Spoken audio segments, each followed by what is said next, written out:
Welcome to Nice People Channel.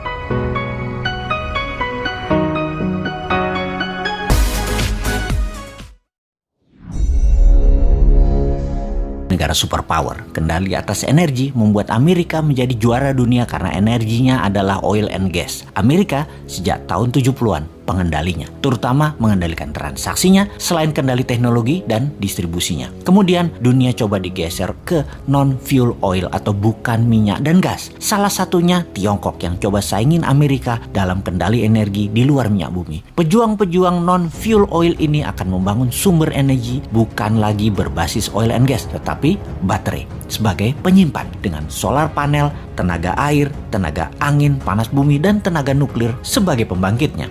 Sekali lagi, kita ingatkan kalau Indonesia mau jadi negara superpower, Indonesia harus punya sesuatu yang didominasi sebagai alat tekan. Sungguh, menjadi negara superpower wajib ada yang didominasi terutama kekuatan militer dan punya banyak alat penekan. Amerika itu militernya terkuat di dunia sebagai alat tekan, punya teroris sebagai alat tekan, lalu punya dolar sebagai alat tekan juga, punya hutang sebagai alat tekan juga, punya multilateral organisasi seperti PBB, IMF, dan lain sebagainya sebagai alat tekan juga. Kemudian tujuan New Mind bernegara adalah ingin membuat Indonesia menjadi negara superpower. Tujuan Old Mind bernegara adalah mengelola anggaran dan rebutan anggaran. Mek ngono tok. Mentalnya yaitu cuman bisa rebutan anggaran. Terus mau berkuasa lagi 2024 dan rakyatnya hebat lagi. Masih terpesona sama Old Mind. Kok iso yo? Sungguh Old Mind ya Old Mind. Bahkan kalau nanti oposisi yang menang tetap otaknya hanya membagi-bagi anggaran yang 1.700 triliun APBN doang. Itu aja yang direbutkan dan fulus itu dibagi-bagi geng Senayan dan geng pejabat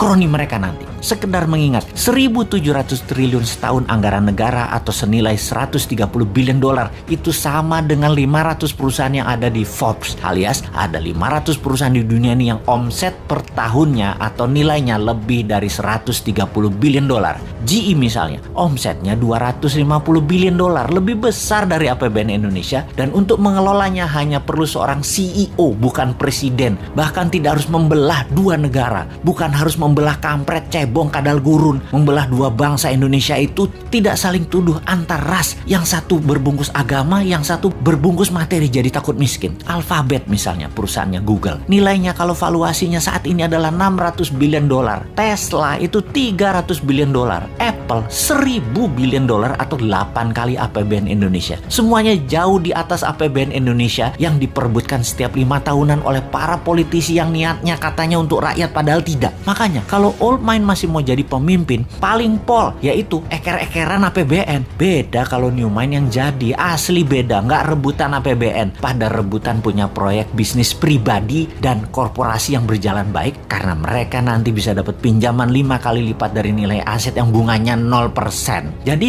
APBN yang dalam setahun nilainya 130 billion atau 1.700 triliun rupiah bisa naik ke 1.000 billion atau 15.000 triliun dengan gampang. Tanpa injek kaki rakyat dengan pajak tinggi, tanpa utang IMF, tanpa jual nikel ke Tiongkok. Mengapa bisa? Karena kita tidak mengerjakan apa yang Old Mind lakukan. Misalnya menjual nikel mentahan, tetapi nanti nikelnya jadi diolah baterai di Indonesia 100% terlebih dahulu. Finish produknya baterai, bukan nikel smelter. Indonesia jadi raja baterai beneran, bukan ingin jadi raja baterai. Bahkan mobil SMK nanti bertenaga baterai kalau mobil itu nanti muncul. Kalau sekarang kan masih dipingit, namanya juga Satrio Piningit. Karena mobil SMK itu sekali lagi, itu sesungguhnya Satrio Piningit itu aslinya yaitu.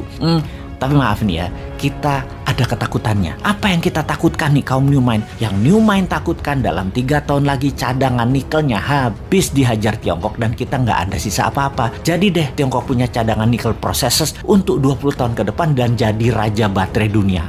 Biar deh mimpi kita punya dan mengendalikan baterai. Duh, gemes banget bernegara ini Old Mind, Old Mind. Kok bisa ya pada nggak nyadar bahwa sumber daya alamnya dikerjain pejabat di puncak, bahkan pucuk pimpinan pun nggak sadar dikerjain anak buahnya. Padahal kan tahu untuk jadi negara superpower kita harus ada yang kita dominasi, yaitu dominasi kita harusnya kuasai baterai sebagai komoditas juga sebagai alat tekan. Lah kok Tiongkok yang punya bahan baku dan yang mengendalikannya. Tapi sudahlah, kita cuma bisa menjerit. Ampun Gusti.